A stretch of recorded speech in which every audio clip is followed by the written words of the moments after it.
What's up, Elko, Impala, TJ, Cars, Bic?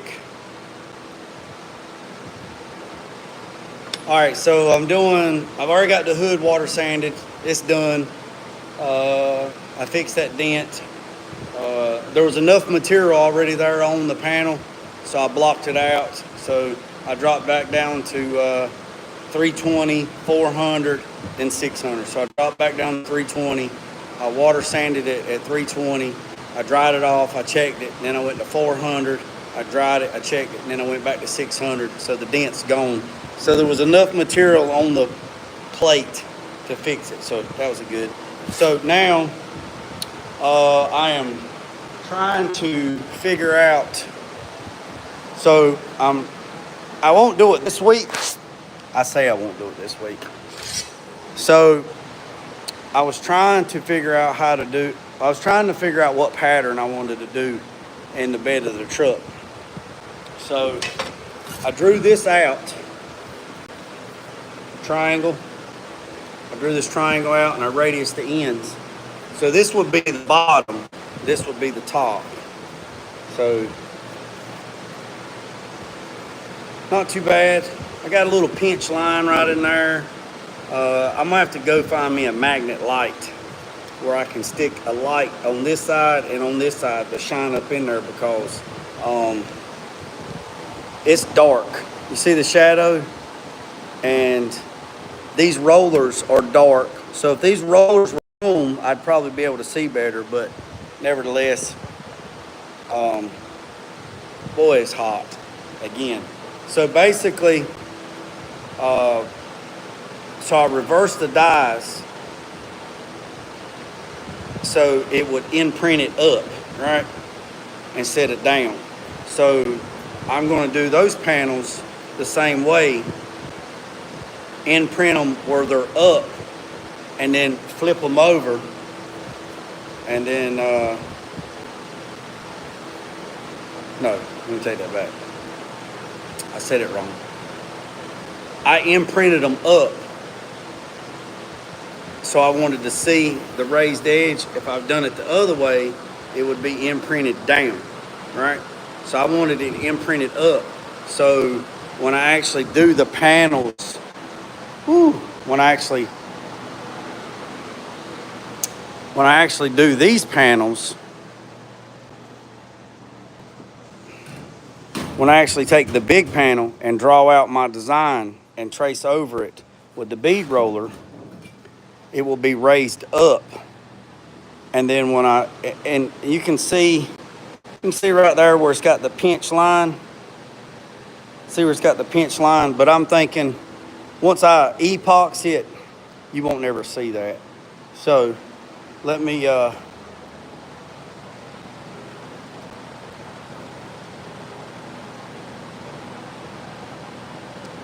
go around it one more time, and then I'm gonna clean my lines off, okay? So this right here is, let me go around it one more time. So this, I run this around until it touched. And then when it touched, I went one full round, right? I went one full round, and then I went around it one time. And then I added a half a turn, and I went around it. And then I just added a quarter of a turn and went around it. That's about a sixth, it's not even a 16th of lip, right? So I'm gonna go touch the panel and go 2 rounds and then go around it and see what that looks like. I'm trying to just get the profile on how I want it. So once I do the real deal, I'll know what to do. So basically what I did was I run down here, I touched the panel, see where it's touching, and then I went 1, a 3/4, a half. So that's 2 rounds. So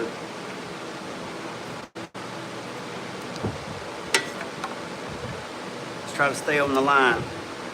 Let's try to stay on the line. Not that line, but that line.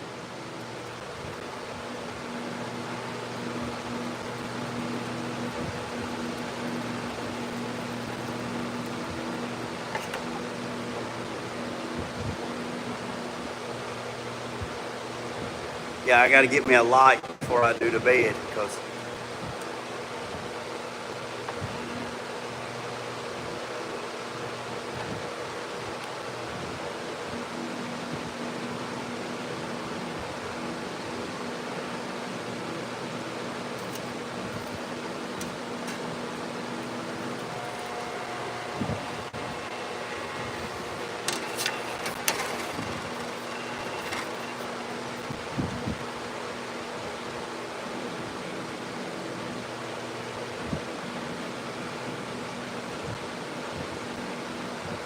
jumped off my line a little bit, about a 16th.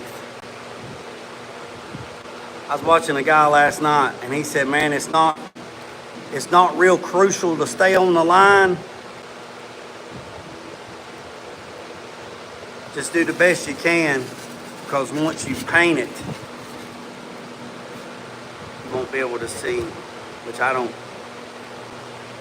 new to this, so I don't know what it's gonna look like. It might look like cobbled up shit. It might look like a diamond in a goat's ass.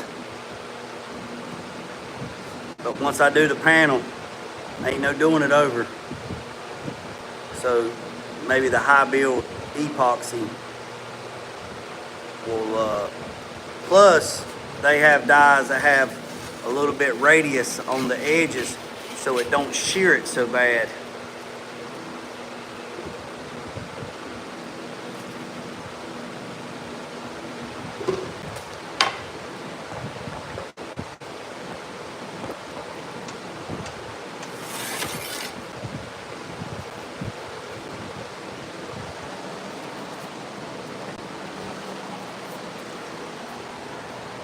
Yeah, I like that. That's where we at right there. So let me clean the Sharpie off of it, and I'll show you the chop lines that I was talking about, or they call it the pinch lines.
Yeah.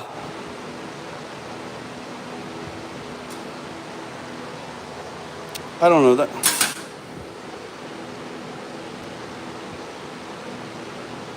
Let me clean this side up.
They'll be bigger on the truck. I mean, there'll be a couple small ones, but see this piece right here, this is pretty big. So I'll have to measure it out because that throat's only 36 inches. So what I'll have to do is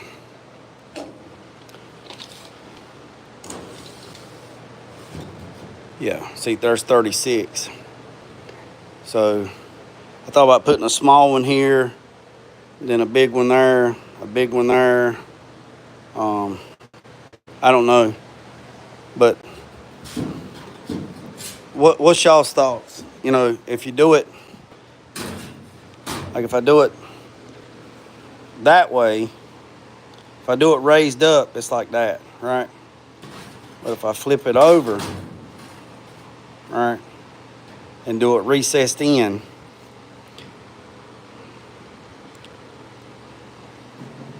I'm thinking water. So that's what I mean. Like, what I'm thinking is water. Do an outline of your logo. I got an idea on the logo. I'm gonna do something different on that. If I go, yeah, see, like that right there, water.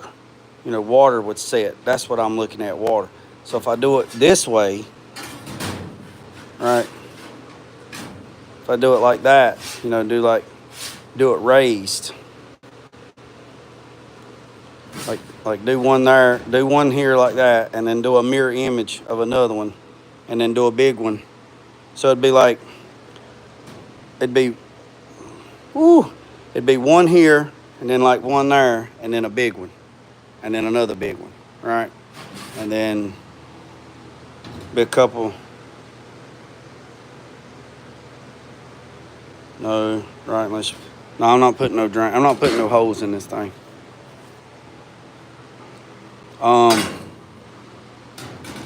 I mean, I could put a dimple. I could put a dimple die in the middle of it, but I don't know.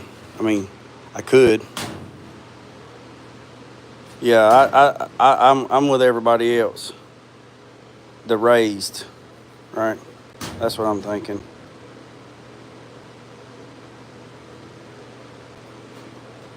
Well, I can't put no slope in it. I mean, it's gonna be flat. I mean, it'll be what the truck is. I mean, if the truck's raised up, truck's raised down, you know. The only there'll be 4 pockets, lift pockets, that's in the bed to pick the bed up, and then the raised gas cap.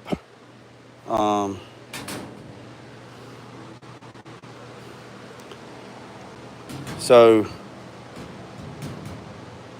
let me get something and I'll show you. Man,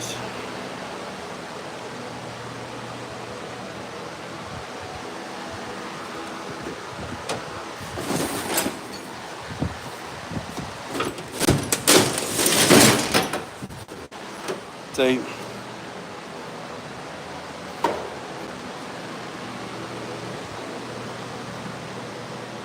All right, see, look here.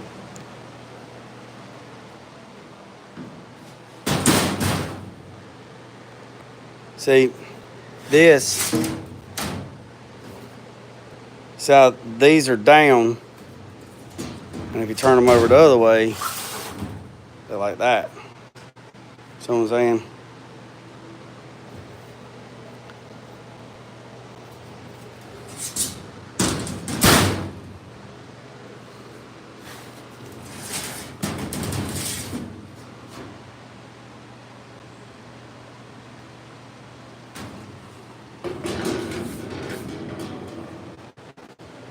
See how these patterns are? I just copied this one just to do something because it was a small piece. But I don't know what kind of pattern I'm gonna put. Yeah, I see this is recessed in. That's raised. I like the raised. I like the raised better too. Yep. Yeah, so I'm thinking You know, all this is going to be welded. That's going to be welded after the fact. So I'm thinking, you know, raised. Also, I'm going to do that too.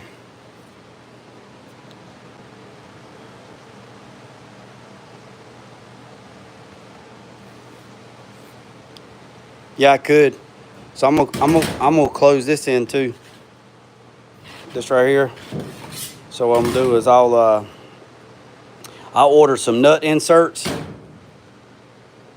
I ordered some nut inserts today, like it was like a 380 piece nut insert, and it's gonna be interesting to make a cover to go right there, and then drill and put some nut inserts.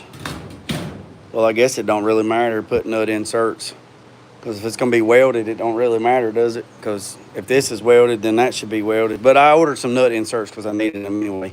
But I'm going to take and, damn it, boy, stand up for me.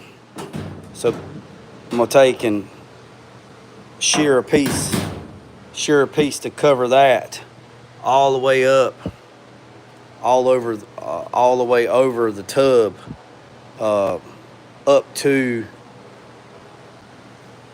probably up to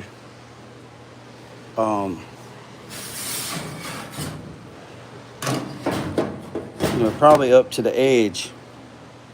The speaker box is 62 inches wide, so I don't really want to go no further this way until I get the box, because I don't know how to drop the box in, and I don't know if it drops in and then that piece slides in. I don't know, so I don't want to kind of back myself into a corner. But once the speaker box gets here, once it all gets done and puts together, what I'm gonna do is I'll put a ledge right here, and then what I'll do is I'll make this where it's removable, right? So if I ever have to take the speaker box out, I can take it out. So what I'll do is once it's done, I'll make a piece that comes across here that bolts in, and then make this piece right here that bolts in, like that, and then it'll run all the way up. It'll run all the way up to here, and then the only thing you'll see in the middle is the speaker box with the picture window. Let me see. Whew. So from bed rail to bed rail is 65 and a quarter, right? 65 and a quarter, all right? I think the box, I'll have to go back and look at the drawing, the CAD drawing. I think the box is 62. So if we got 65 and a quarter, so you got 63 and you got 62. So if the box is 62, 61, 64, so it's 3 3/4 difference. So that means that the box has to drop in, right? The speaker box has to drop in, and then if I make two, well, shit, they won't even be that big. Well, yeah, they will, because it's, yeah. So it goes under like that. That thing's gonna be like that. So if I put the speaker box in, right, if the speaker box drops in, and then all this will be covered in metal. This will be covered in metal. It'd be dyno plate, or it'd be dyno lined and bed lined, or bed lined and keel mat or whatever. Then the speaker box sets in here, and then the speaker box slides into the hole, right?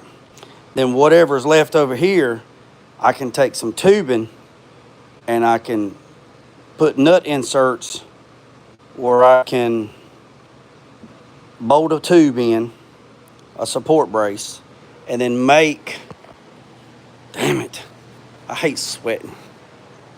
and then make a piece that goes under like that, and then bolts. And then what I can do is I can turn this down 90 where it mimics that. So it'll be an edge to an edge. And that will be the only seam, which will be right there all the way across, because the speaker box is going to set flush right there. And the speaker box is the same height as this. So the speaker box won't be no higher than this. So it'll be a flat plane all the way across. So that will work, because if the speaker box slides up, and then whatever it is on the edges, then I can make a filler panel and do like that right there, and then make this part where it's removable with some stainless steel stainless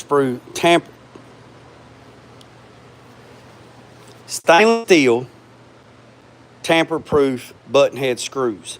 Also, I ordered a Dimple die kit that's actually, check this out.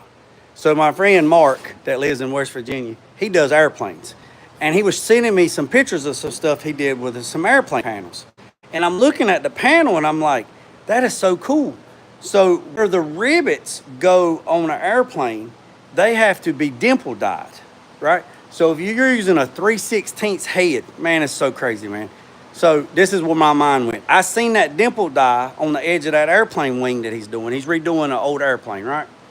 So you got a dimple die, that dimple dyed the metal, and then the rivet goes into that dimple die, and once it's all done, it's flat, right? Because you can't have no wind resistance, because it's an aeroplane. It has to be slick. So the rivet is countersunk into the metal. And I said, that is badass. Instead of just putting a screw in there and it's a button head, right?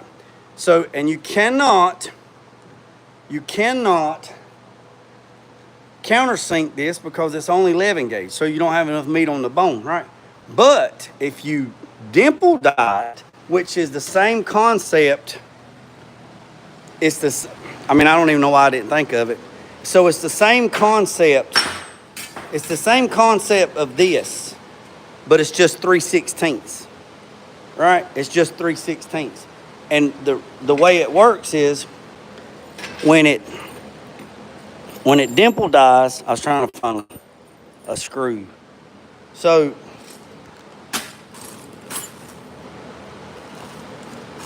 I don't have one.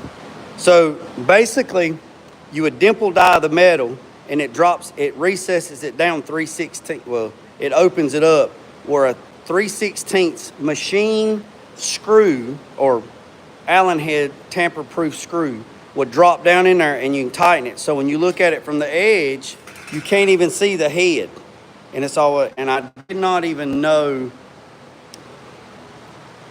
I wasn't exposed to that world, so I didn't know. You know what I'm saying? So I was like, what is that? So I said, how did you do that? And he said, how did I do what? He said, I've been building airplanes for 40 years. I said, no. So I screenshotted it and circled. And he's like, oh, that is an air rivet dimple die for rivets. And I said, what? He said, that is for copper rivets for an airplane. And the hole. And I said, can I get that tool? And he's like, yeah. So he sent me a link to this aeronautical machine place that sells stuff for airplanes, that you rebuild airplanes. So I found the tool on there, 4 dies, 3/32, that's a big number, ain't it? 3/32, 1/16, 3/16, and 5/32. Yeah, 3/32, 5/32, 1/8 inch, and 3/16. It was a whole die kit with the punch. I bought it. It's like $300. Bought it. Bam. Send it to me. So, big word like mayonnaise. So now I'm thinking, you know, for this, because I was thinking about this, you know, because I gotta make covers. I gotta make covers for this, right? I gotta make covers for this. So I was thinking, how am I gonna fasten this to this without just some shitty ass screw, right? So if I put a nut insert in here, right, and then make a panel, right, make a panel to cover this up, right? And then take machine tamper-proof screws and screw them in there. So when they wrap this in vinyl, when they wrap this metal in vinyl, then it'll have this profile, and then it'll be machine button head screws all the way across that will hold that panel on there like that. So that's why because I'm thinking, how am I going to put a screw on there where it's going to look nice? Well, what you do is you put the dimple dial on there, and it gives it a raised boss around the edge of it. Boss. What's up, Naomi? And go from there. So that's where we're at on that. So, and then I'm gonna take all this wood out, and I'm gonna sheet all that metal, and I'm gonna put undercoating in there, and then I'm gonna do the exact same thing. I'm gonna build a pan, and see, that's another reason why I needed nut inserts, because I'm gonna build a panel. I'm gonna build a panel that y'all get the idea. I'm gonna build a panel that goes like that. This is just for visual.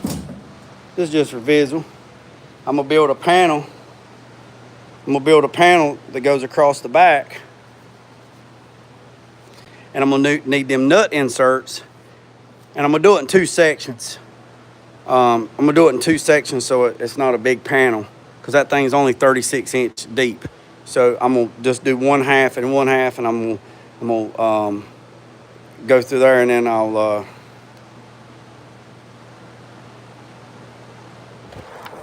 so we got that. So basically, when you drop the tailgate, this piece is for the bottom of the hood, but y'all understand what I'm saying. I'm gonna build a panel that goes all the way across there, and then so it'll be removable, where I can get in there and service the air ride and stuff like that. But I'm liking wherever it's at. I think I'm with you guys. I'm gonna do it raised. So I'm just gonna kind of copy some of these designs on there, and I'm gonna put them on there, and then once it's done, then I'll weld it solid. This is slid over. It needs to slide over. This is butt welded. Then yeah, this needs to go.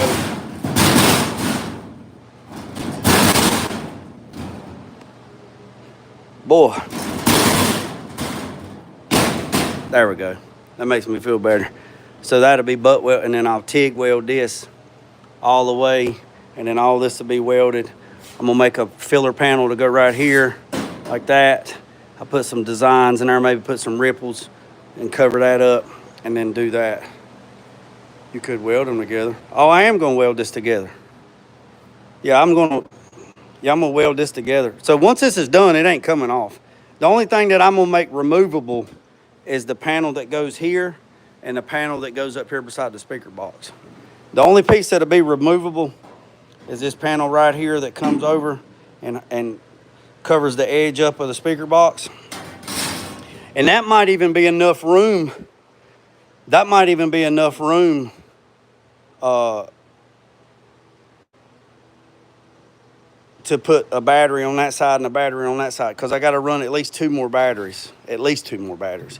I was going to put, and I still might, put one battery right there and another battery over there, and then they have these recess pockets for, they make these recess pockets where you can, Race Tech makes them for race cars. They're metal stamped, and they have a cutoff switch, they have a hot and a ground for a battery jumper box, and then they have a port for air.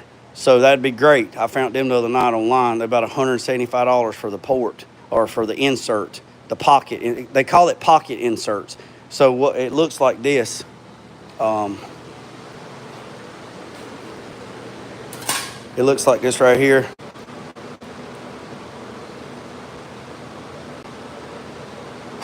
Looks like that, and it has a cutoff switch, it has a hot, has a negative, and then it has an air hookup. And it's deep. It's got a lip on it. It's got a lip on around the edges, and then it's got 4 screws, no 6 screws. And then when you look at it from the side, looks like that. And then you cut a hole and you slide in there, and then you put your 6 screws in there. And then on the back side, you have your battery terminal and your air and your hookup. So that'll be good. That'll be good on there, because I could actually put it, you know, and tie the other 2 batteries, and then I could tie the air line up to it, so I could run like a small air line if I needed to pump tires up or whatever. But there'll be a panel across the box, across the back, that'll have some type of bead roll in that.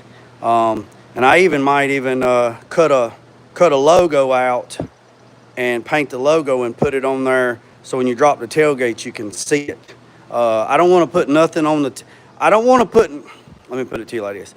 I don't want to put nothing on the truck that's too personal. Meaning, like if I put a JG Innovation Garage logo on there and then the truck ever gets sold, then somebody don't like the logo, right? But if I make something that's removable, but not to say he's going to sell this truck. I mean, it's my oldest son's truck, so not saying that. I'm just, you know, I just think long term, go from there. But yeah, all this is going to be welded. This will be welded. All this will be welded. All that'll be welded. That'll be welded down the seam. The gas cap is going to be raised up. It'll be somewhere right in here. A reverse dimple for the gas cap. I think it's going to be right here. A motorcycle gas cap will be right there. And then I found some LED lights, some little pocket lights, which I thought were really, really nice. And they're actually round circles, but they're almost like a tag light. So the top of it, the light don't shine. The light shines on the bottom. So I even thought about that, but then I'm thinking to myself, how in the hell are I going to get the wire? How in the hell would I get the wire up in here? I guess I could use a electrical snake, and I thought about putting like little button lights, like put one here, put one here, and one here, and then they would shine light into the bed. I don't know. I'm just spitballing. I don't know, Naomi. I can't answer that question. If there's anything on the theft going wrong with the security, yeah, it'll make the truck go stupid. So I don't know. I don't know what's going on with it. I'm sorry I couldn't help you. So that's that. Like I said, where in the hell? I'm telling you, boys and girls. Well, damn, where'd my piece go?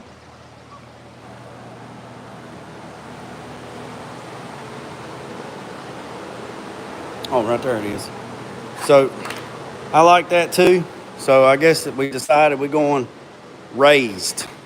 So that right there is 2 full turns. 2 full turns. That's 2 full turns. I might do another piece. And space out. I might do another one to practice. Well, I'm sure I will.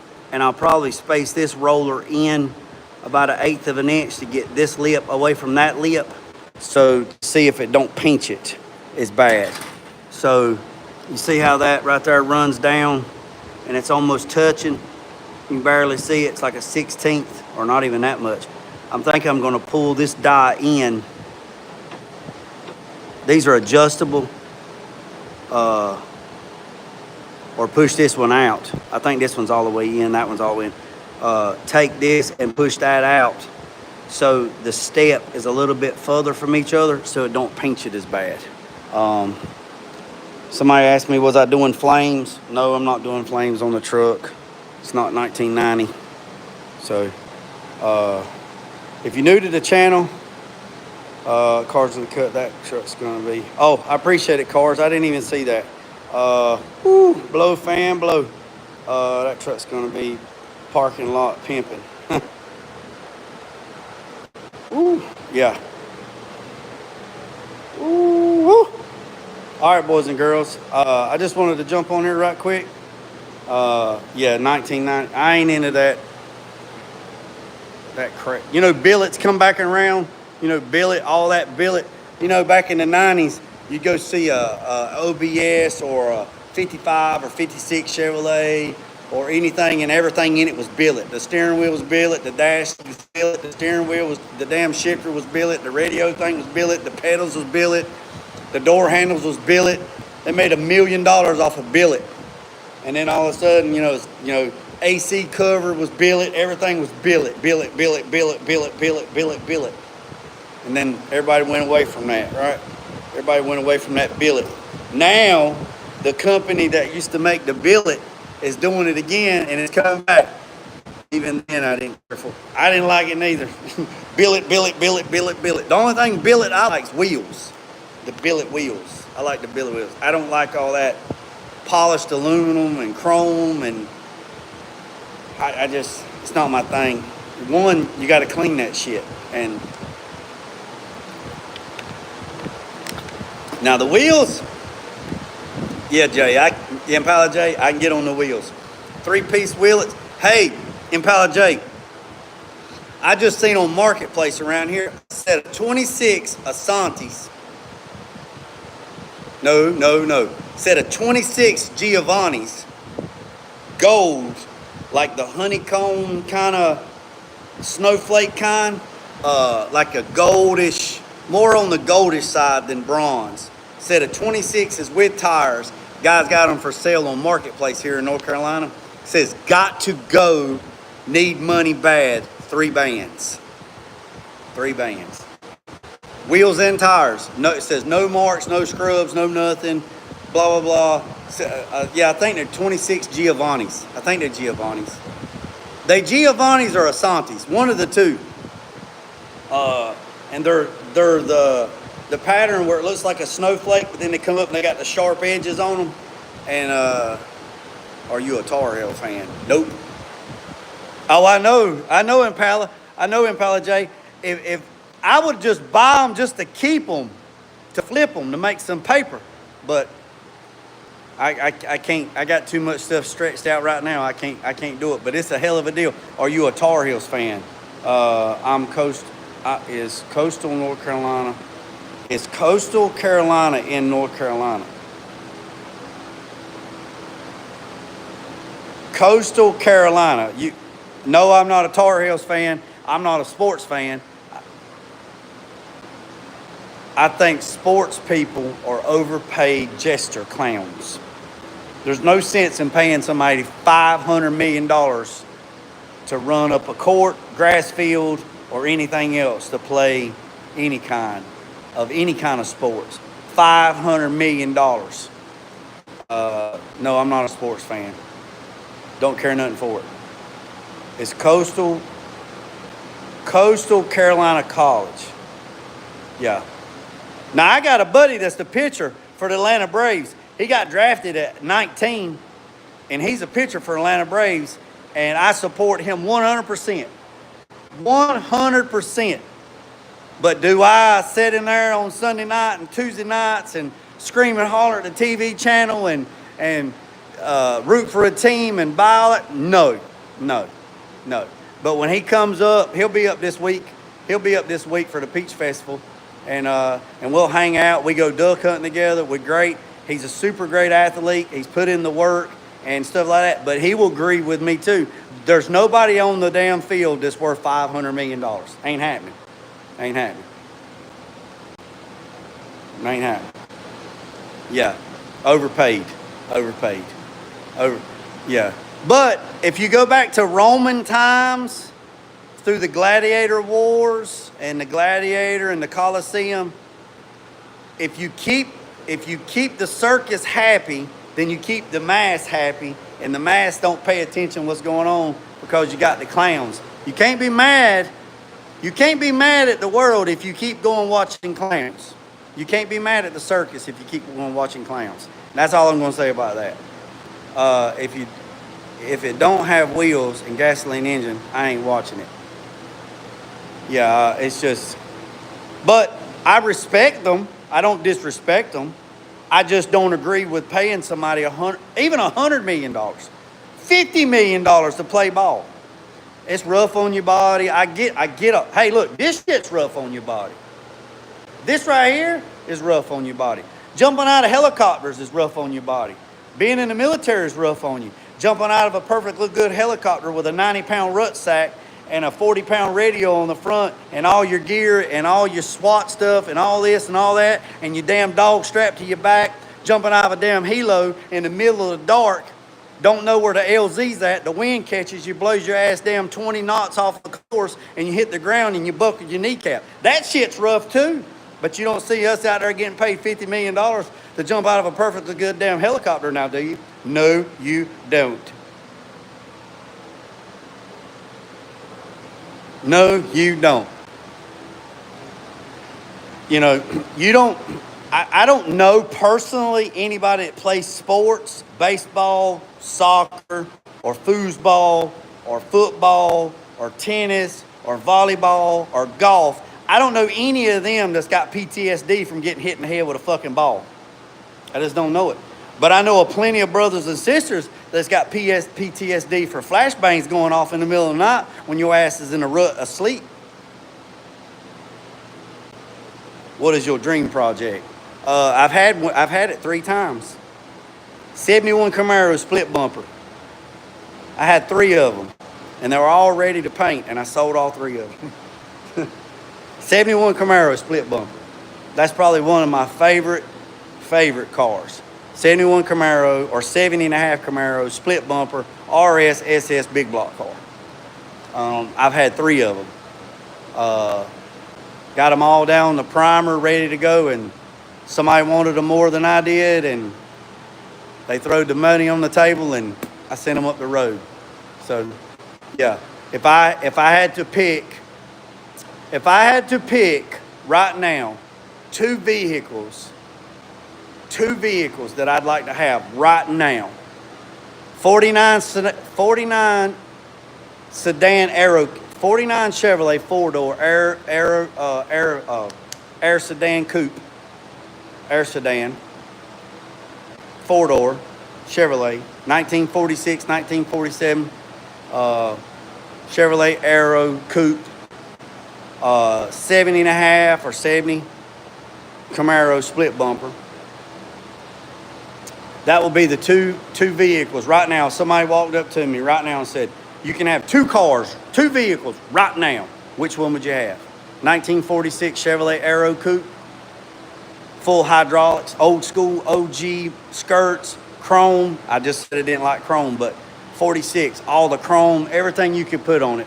Second car, 70 Camaro split bumper, big block car, big block, 454 big block, old school big block, 5-speed, carbureted, split bumper. That would be the two vehicles right now I would take right now. Jay watched me work on mine this morning. Yep. I'm glad that Built on a Budget finally told everybody that he was going to take the big block out of Big Bertha and put it in JT. Yeah. And put a big mother humper cam in it. Yeah, I'm glad he said that because I agree with him. That 7.4 liter, there's no argument for displacement. Yeah, he's putting that 454 big block in JT. He's going to take it out of Big Bertha and put it in JT, and then he's going to take the 5.3 LS and he's going to sell it to somebody, and he's going to take the Turbo 400 out of Big Bertha, put a stall converter in it, take the 454 out of Big Bertha, put a big mother humper cam in it, and stick it in JT, and that thing will be a ground pounder. Yeah. He's right. It's hard to find big blocks anymore. Everybody chunks them. Big block sounds completely different. Big block sounds completely different. I can hear a small block running and tell you, hey man, that sounds like a small block. But you get a big block and it's running it sounds completely different than anything else. And he's right. Everybody's LS and LS and LS and LS and LS and LS and LS and LS and LS and LS and LS and everybody's LS and everything, which is fine. It's fine. They a dime a dozen and you can find them everywhere. And there's nothing wrong with the LS. But you go to a car show and you pop the hood and there's 99 vehicles there and 97 of them's got big blocks. 97 of them's got LS's in them. And the 99th one has got an old carburetor 350 or 327 or a big block in it or a 409 in it. And he's like, yeah, I'm going to change this to an LS next year. You know, there is a 69 Chevelle Malibu, right? There's a 68 Malibu, 2-door. That is not very far from me. Lady bought it brand new in 1968. It's 3 on the tree with a 307. It is cat shit green on the outside, cat shit green on the inside. She bought it new in 1968 when she graduated high school. And every time I see her at Wally World or at the post office or the gas station, I asked her, I said, you about ready to sell me my car? And she laughed and she said, what would you do with my car if I sold it to you? I said, not a damn thing but put gas in it. She's like, what? I said, I'd update the brakes. I said, but I wouldn't do a damn thing to it. I'd put gas in it and drive it. It's got a 307 in it. 307. 307, 2-barrel, 3 on the tree. 2-door. You know how many 67, 68, 69, 70 Chevelles were bought with 307s? They chunked them out, throwed them sun guns down the hill, went bought a pickup truck, got a 454 and put the 454s in them. A lot. So, a lot. And everybody asked me if I'm going to swap. Everybody's asking me if I'm going to do an LS swap on my son's truck, on his 86. Everybody's like, you going to do an LS swap? You going to do an LS swap? And I was like, no. I know I got some issues. I had some issues going on with a 4.3, but it run like a sewing machine before I started working on it. So I think from setting, I'm going to try to test drive it this week.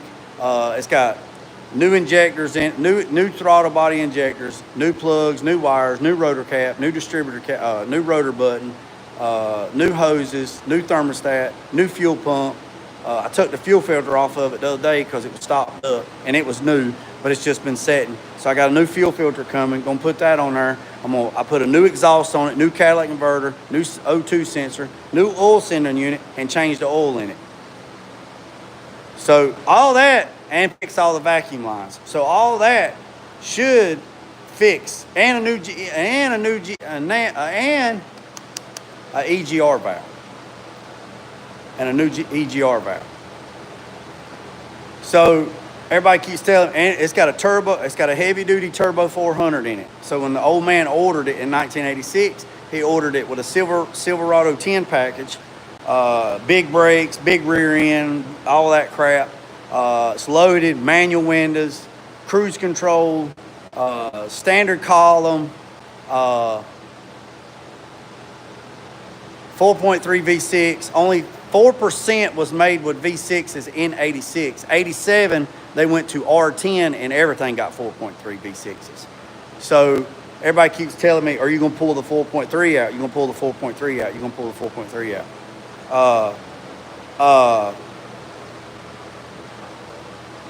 No, I'm not going to pull the 4.3 out. But if I ever did pull the engine out, I got two options. One, rebuild the engine, because that's the similar engine that's in the Buick Grand National.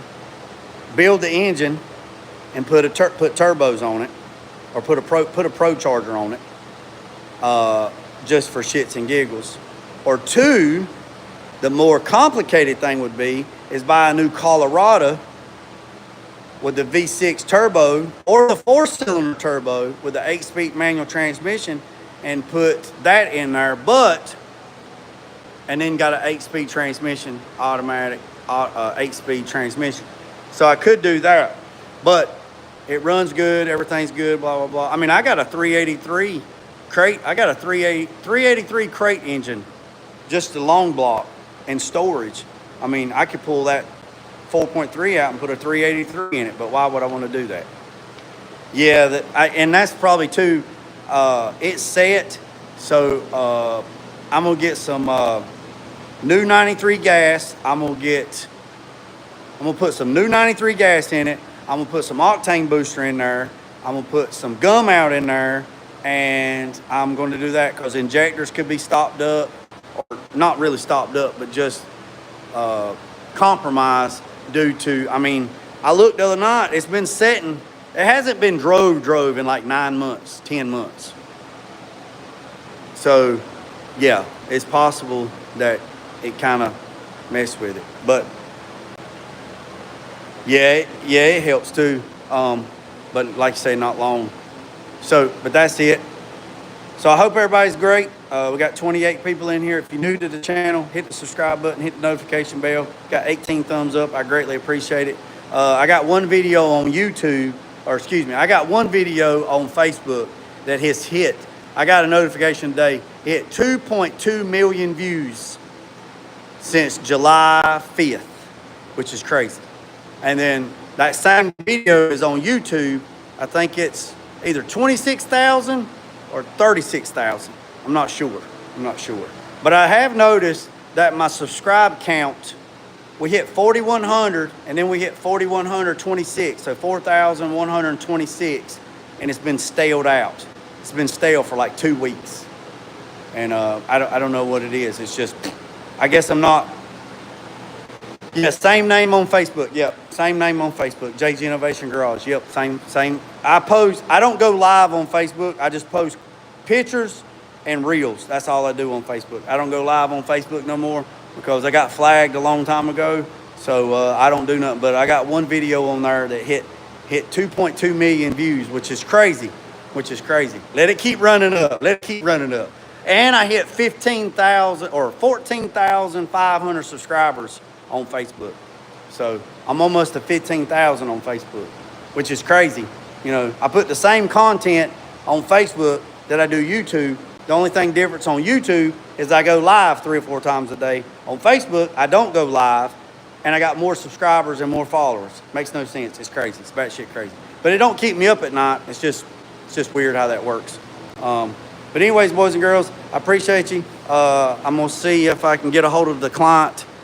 See if we can do a video chat to see if he can tell me about these seats in the box truck. See if that's where he likes them, and see if he likes the idea where I'm going with everything else, so I can get back on this tomorrow. Y'all stay tuned. Hit the notification bell, hit the subscribe button. Remember I said, boys and girls, don't worry about the man up the road or down the road. Sweep off your own front porch while sweeping off anybody else's.